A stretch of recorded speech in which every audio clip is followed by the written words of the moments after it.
The good news I think we're learning from this conference is that we are going to leave.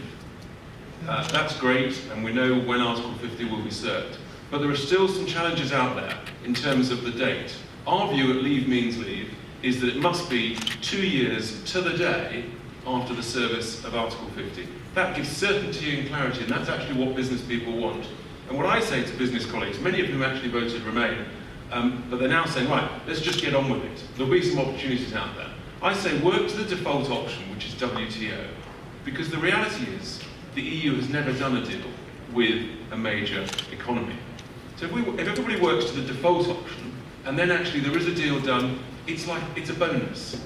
It can only be better than the default option.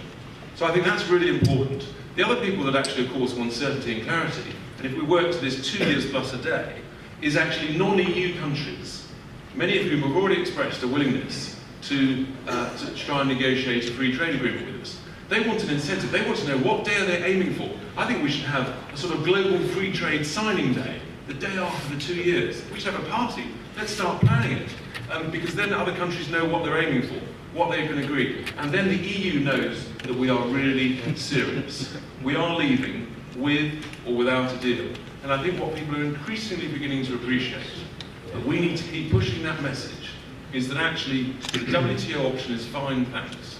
No deal is better than a bad deal. We've got to keep the pressure up. There are still some risks out there. There are still some grumpy Remainers. We all know who they are. They're organised. It's no coincidence that Nissan said what they said a few days ago. We can expect more of that from big multinationals over the coming months. There are some other significant risks. The one that really worries me is the banking system in continental Europe. If that goes badly wrong, you can imagine the pressure from all the experts of all the global organisations for us to defer and to delay. And the politicians and the government must resist that pressure should that come about.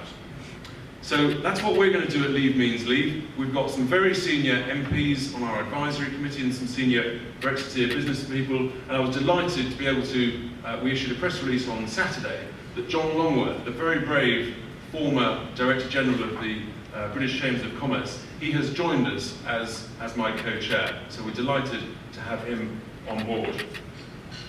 I believe, frankly, the UK is probably the greatest nation on earth. We have nothing to worry about. No deal is better than a bad deal. We have a fantastic future ahead of us. Thank you very much for coming.